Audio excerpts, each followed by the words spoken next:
Bibi Netanyahu is a warrior prime minister. মার্কিন গোয়েন্দা সংস্থাগুলো ট্রাম্প প্রশাসনকে সতর্ক করে ভয়াবহ তথ্য দিয়েছে। তারা জানিয়েছে ইরানের সঙ্গে স্থায়ী শান্তি চুক্তিতে পৌঁছানোর জন্য মার্কিন প্রেসিডেন্ট ডোনাল্ড ট্রাম্পের যে প্রচেষ্টা তা ভেস্তে দিতে কিছু পদক্ষেপ নিতে পারে ইসরায়েল। সংবাদ মাধ্যম ওয়াশিংটন পোস্টের প্রতিবেদন থেকে এই তথ্য জানা গেছে। লেবাননে যুদ্ধ চালিয়ে যাওয়ার জন্য ইসরায়েলের প্রধানমন্ত্রী বেনিয়ামিন নেতানিয়াহুর উপর তীব্র রাজনৈতিক চাপ রয়েছে। মূলত এই বিষয়টি মাথায় রেখে বর্তমান ও সাবেক মার্কিন কর্মকর্তারা এমন সতর্কবার্তা দিয়েছেন। ১৯ জুন প্রতিবেদনটি প্রকাশের কয়েক ঘণ্টা পরই ইসরায়েল ও লেবাননের প্রতিরোধ গোষ্ঠী একটি যুদ্ধবিরতিতে রাজি হয়। যুক্তরাষ্ট্রের একজন ঊর্ধ্বতন কর্মকর্তা জানিয়েছেন, লেবানন সময় বিকাল ৪টার দিকে এই যুদ্ধবিরতি কার্যকর হওয়ার কথা রয়েছে। এর আগে গত ১৭ জুন যুক্তরাষ্ট্র ও ইরানের প্রেসিডেন্ট একটি প্রাথমিক শান্তি চুক্তি স্বাক্ষর করেন।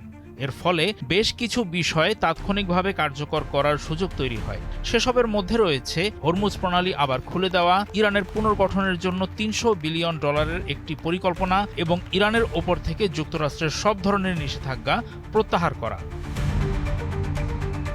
তবে লেবাননের নতুন করে সংঘাত ছড়িয়ে পড়ায় ১৯ জুন সুইজারল্যান্ডে নির্ধারিত মার্কিন ইরান আলোচনা বাতিল করা হয়। ফলে বৈশ্বিক নৌযোগাযোগের জন্য খুবই গুরুত্বপূর্ণ হরমুজ প্রণালী আবার খুলে দেওয়ার বিষয়টি নিশ্চিত করতে প্রয়োজনীয় আলোচনার সময়সূচি নিয়ে নতুন করে অনিশ্চয়তা তৈরি হয়েছে। সুইজারল্যান্ডে মার্কিন প্রতিনিধি দলের নেতৃত্ব দেওয়ার কথা ছিল মার্কিন ভাইস প্রেসিডেন্ট জেডি ভ্যান্সের। তিনি তার ওই সফর স্থগিত করেছেন।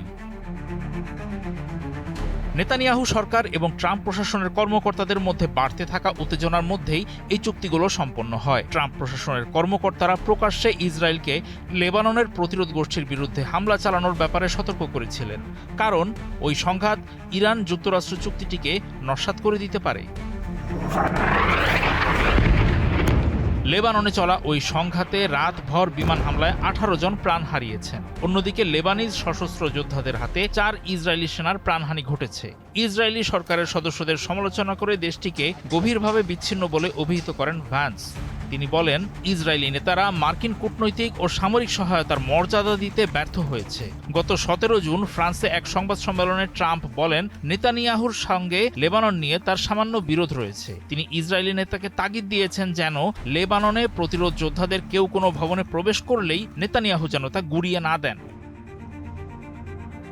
যুক্তরাষ্ট্রের গোয়েন্দা প্রতিবেদনে এমনও বলা হয়েছে যে নেতানিয়াহুর রাজনৈতিকভাবে টিকে থাকা নির্ভর করছে লেবানন থেকে ইসরায়েলি সেনা প্রত্যাহার না করার উপর। প্রতিবেদনে আরও বলা হয়েছে, লেবাননের সশস্ত্র গোষ্ঠীর সঙ্গে সংঘাত আরও বাড়ানোর বিষয়ে ইসরায়েলি প্রধানমন্ত্রী তার সিদ্ধান্তে অনড়। তাছাড়া ইরান যুক্তরাষ্ট্র শান্তি চুক্তির শর্তগুলো নিয়ে ইসরায়েলের হতাশার কথাও ওই প্রতিবেদনে উঠে এসেছে।